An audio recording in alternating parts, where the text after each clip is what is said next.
함께 볼 말씀은 야고보서 4장입니다. 야고보서 4장 1절부터 10절까지입니다. 야고보서 4장 1절부터 10절까지입니다.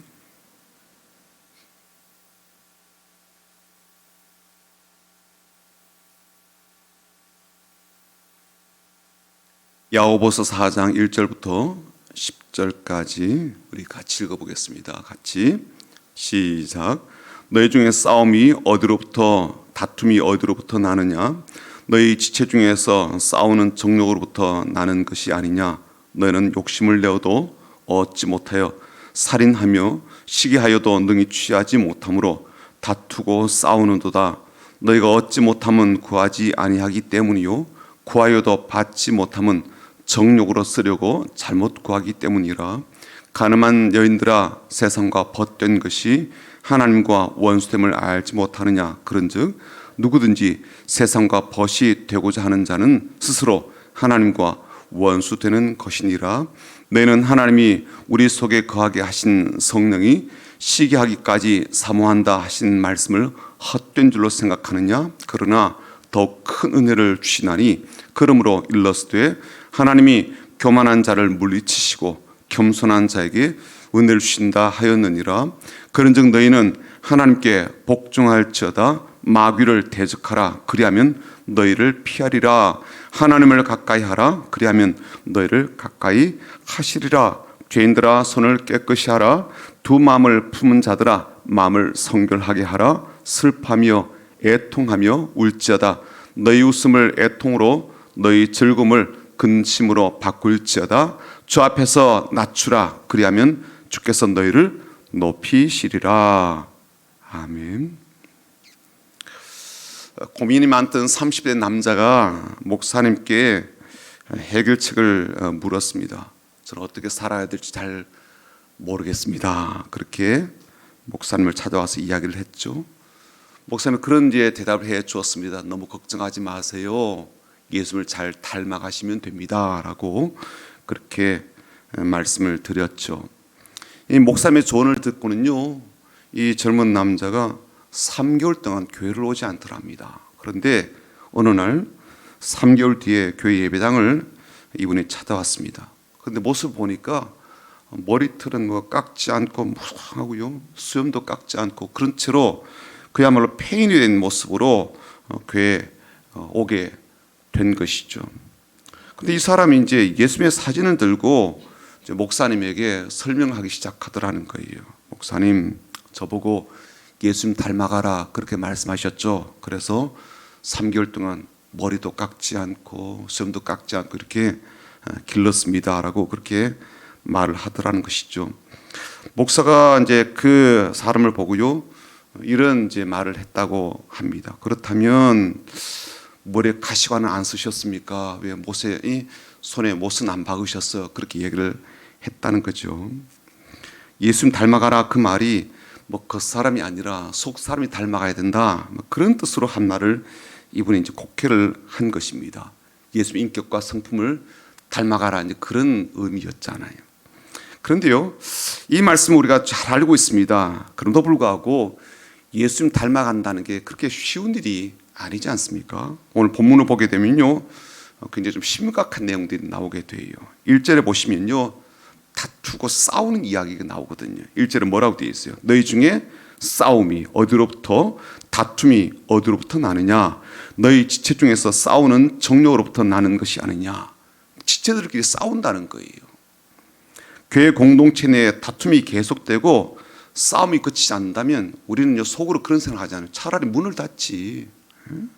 그런 생각이 적지 않을 거예요. 그렇게 싸우려면 왜 교회로 모여? 그렇게 말하지 않을까요? 2절과 3절에는요, 기도 응답을 받지 못하는 그런 내용이 나옵니다. 2절을 보십시오. 너희는 욕심을 내어도 얻지 못하여 살인하며 시기하여도 능히 취하지 못함으로 다투고 싸우는도다. 너희가 얻지 못함은 구하지 아니하기 때문이요. 3절은요, 구하여도 받지 못함은 정욕으로 쓰려고 잘못 구하기 때문이라. 우리는 이 신앙생활하면서 기도의 중요성을 너무나도 잘 알고 있고요. 또 간절히 기도하여도 응답이 없는 신앙생활은요, 무지무지 힘들잖아요. 4절에는요, 어떤 내용이 나와요? 하나님과는 원수가 되고 세상과는 친구가 되는 그런 내용이 나옵니다. 4절 보시면 가늠한 여인들아 세상과 벗된 것이 하나님과 원수됨을 알지 못하느냐. 그런즉 누구든지 세상과 벗이 되고자 하는 스스로 하나님과 원수 되는 것이니라. 그러니까 우리가 다른 사람과 원수를 맺지 말아야 된다라는 게 이게 상식적인 삶이잖아요. 근데 세상과는 친구로 지내고 하나님과는요 척을 지고 원수를 맺으면 뭐 어떡하자는 걸까요?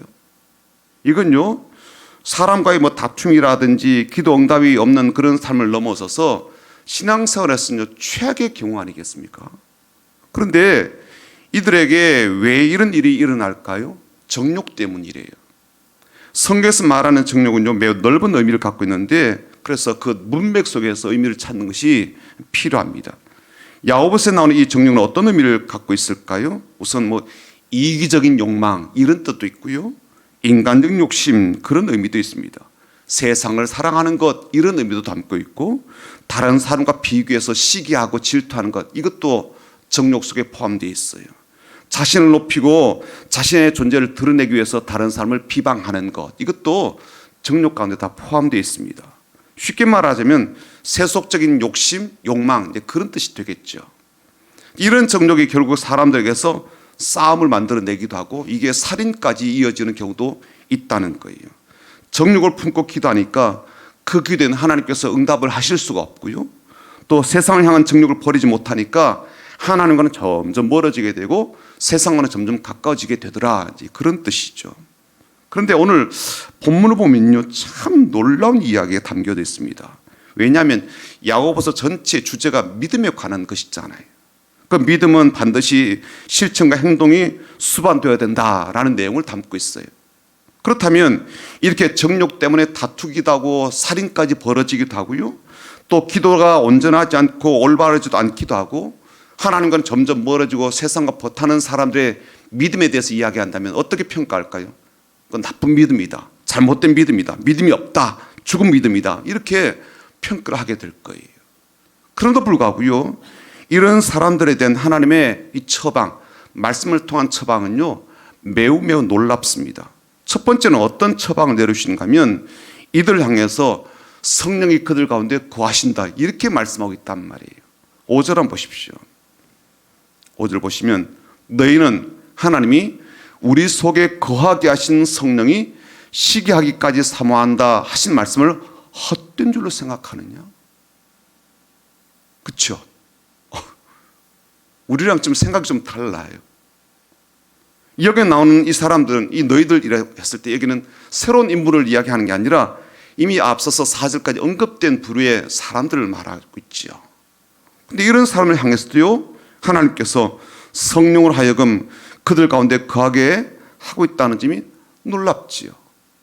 우리 같으면요 그런 식으로 사는 인간들의 삶에서는 손을 떼고 싶지 않아요. 아예 철수를 하실 것 같아요.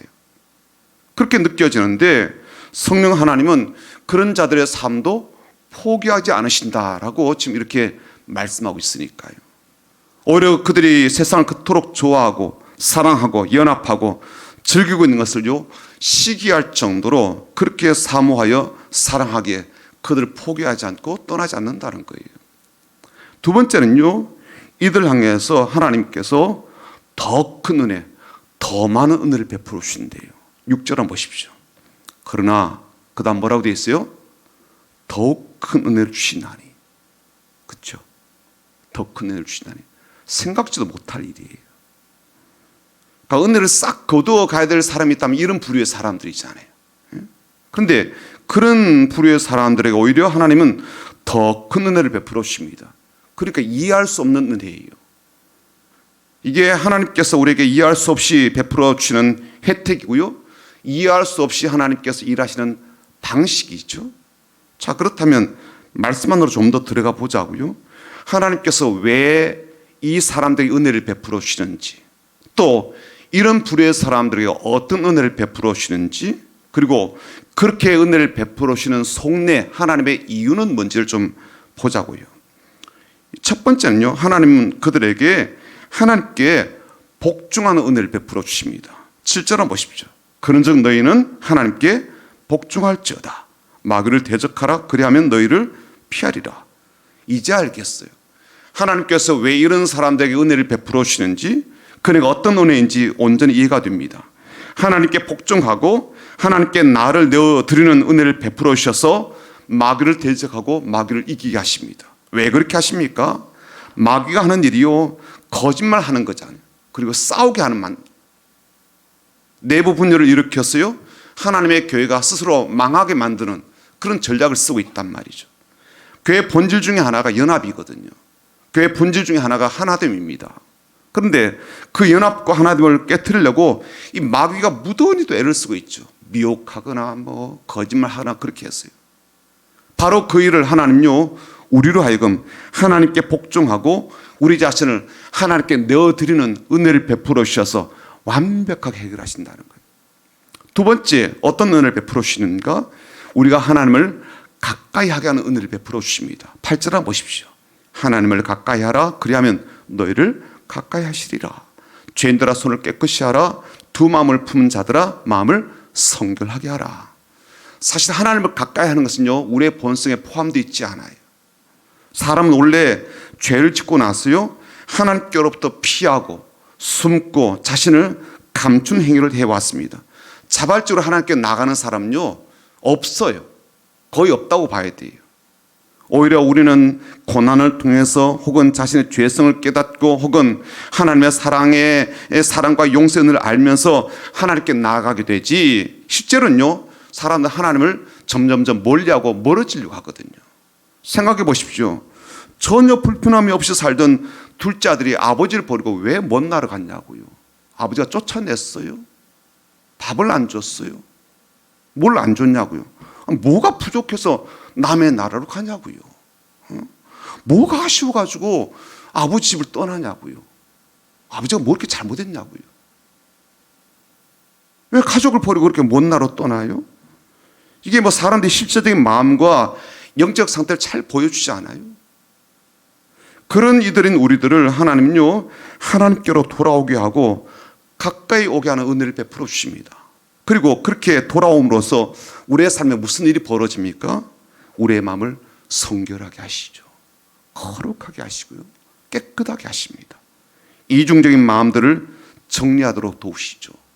왜 우리가 기도응답을 받지 못해요? 하나님이 못 들으셔서 그런가요? 아니죠. 항상 들으시죠.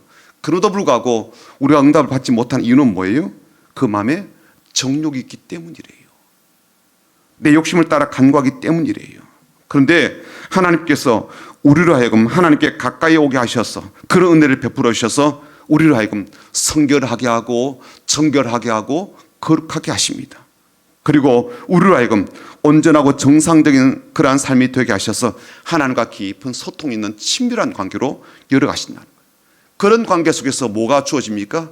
기도응답이 주어지게 되죠. 그래야 기도응답이 우리에게 선물이 되겠죠. 돈을 준다고 선물이 되는 게 아니에요. 건강 준다고 선물이 되는 게 아니더라고요. 돈 가지고 뭐 하냐고요. 건강해진 몸으로 뭐 해요? 이상한 짓 한다고요. 그렇지 않아요. 세 번째, 마지막으로 하나님은 우리로 하여금 하나님 앞에서 자신을 낮추고 겸손하게 하는 은혜를 베풀어 주십니다. 저는 우리가 사람 앞에서도 심지어 하나님 앞에서도 자신을 낮추고 겸손해지는 것이 참 어렵다라고 생각합니다. 그런 모습과 삶이 쉬운 일이었다면 우리에게 이토록 많은 고난이 있었겠나. 이런 어려움과 혼란이든 시험이든 이런 것들이 많이 필요했을까, 그런 생각을 합니다. 우리의 높아진 마음과 우리의 아집과 우리 자신에 대한 그런 부풀려진 자신감, 이런 것들이 얼마나 부질없는지를 깨닫는 게 저는 쉽지 않다고 생각하거든요. 우리 스스로 반성하고 각자가 알아서 그런 마음을 자연스럽게 가지는 게 참 쉽지 않다고 생각합니다. 겸손한 마음은요, 참 가지기 어려운 그런 성품이죠. 생각해 보십시오. 이 땅에 사는 사람 가만히 살펴보면요, 돈 조금만 있어도 얼마나 유세를 떠는지 몰라요. 그렇죠? 건물 있다고 얼마나 갑질하는지 몰라요. 작은 권력이라도 가지면요, 막 그것 때문에 힘 팍팍 주고 그러지 않아요. 조금만 실력 있고 높은 자리에 있어도요, 얼마나 그것 가지고 막 휘두른지 몰라요. 회사 생활이 그래서 어렵다 하잖아요. 일 때문에 어려운 게 아니라 사람 때문에 힘들다 그러잖아요. 그런 생각과 마음이 우리의 삶 가운데 자연스럽게 녹아 있는데, 뭐 사람 앞에서는 물론이고 하나님 앞에서는 늘 얼마나 교만한 마음과 거만한 마음이 많겠습니까? 그래서 우리는요, 하나님과 친해지는 게 아니라 원수지간이 되고 세상이 그렇게 좋다고 따라가고 가까이 한다는 거예요. 그런 사람들인 우리들에게 하나님은 은혜를 베푸셔서 하나님 앞에서 자신을 낮출 줄 알게 하시고 겸손한 자들이 되게 하십니다. 그래서 세상의 쾌락을 좇지 않게 하시죠. 세상이 결국 망하게 되는데 우리까지 그렇게 망하는 존재가 되지 않도록 해주십니다. 사랑하는 성도 여러분, 원래 새해가 시작되었는데 이 새해는 하나님이 이렇게 우리에게 부으시는 더 큰 은혜, 더 많은 은혜로 살아가시기를 주님의 이름으로 축복합니다. 그리고 내 속에 날마다 거하시며 일하시는 하나님께 복종하게 되고 하나님을 가까이 하게 되며 하나님 앞에서 겸손하게 살아가는 귀한 날들이 되기를 주님의 이름으로 축원합니다. 그래서 우리 가운데 싸움은 거치고요, 하나님의 응답은 풍성하게 받게 되고 세상 쾌락이 아니라 하나님께서 주시는 이 복된 것, 특별히 신앙적인 애통과 영적인 그런 귀한 근심으로 살아가는 그런 복된 한 해가 되기를 주님의 이름으로 축복합니다. 아멘. 같이 기도합니다.